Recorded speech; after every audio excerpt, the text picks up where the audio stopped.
ఇక cine heroine Trisha political entry ఇవ్వబోతున్నారా? Vijay party కండువా కప్పుకొనున్నారా? తమిళ సినీ పొలిటికల్ సెంటర్లో ఇదే ఇప్పుడు బిగ్ టాపిక్ గా మారింది. తమిళనాడులో టీవీకే పార్టీ విజయ్ కేతనం ఎగరవేసిన తర్వాత సోషల్ మీడియా వార్తలన్నీ త్రిష చుట్టే ప్రదక్షిణలు చేశాయి. హీరోయిన్ త్రిష విజయ్ పార్టీ ద్వారానే పొలిటికల్ ఎంట్రీ ఇస్తారనే ఊహాగానాలు ఊపందుకున్నాయి.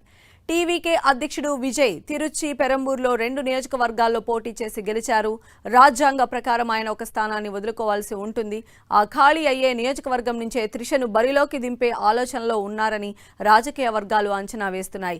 పార్టీ ప్రారంభమైనప్పటి నుంచి త్రిష విజయ్కు అన్ని విధాలుగా అండగా ఉన్నారని, బయటకు కనిపించకపోయినా బ్యాక్గ్రౌండ్లో కీలక పాత్ర పోషించారనే ప్రచారం జరుగుతోంది. అందుకే ఆమెను రాజకీయాల్లోకి తీసుకురావాలనే ఆలోచన విజయ్ చేస్తున్నారనే అభిప్రాయాలు వ్యక్తమవుతున్నాయి. వ్యక్తిగతంగా కూడా విజయ్ త్రిష మధ్య మంచి స్నేహం ఉంది. నిన్న ఎలక్షన్ కౌంటింగ్ సమయంలో టీవీకే పార్టీ లీడ్లోకి రాగానే త్రిష విజయ్ ఇంటికి వెళ్లడంతో ఈ చర్చకు బూస్ట్ ఇచ్చినట్లయింది.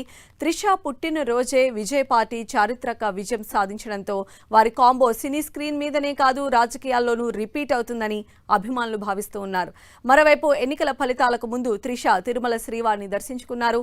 విజయ్ విజయం కోసమే తిరుమలకు వెళ్లారని సోషల్ మీడియాలో బజ్ వినిపించింది. మరోవైపు త్రిష 20 ఏళ్ల క్రితం ఓ ఇంటర్వ్యూలో తాను 10 ఏళ్లలో ముఖ్యమంత్రి కావాలనుకుంటున్నాననే పాత వీడియో ప్రస్తుతం వైరల్ అవుతోంది. ఇవన్నీ పరిణామాలతో త్రిష పొలిటికల్ ఎంట్రీ ఖాయమని తెగ ప్రచారం జరుగుతోంది.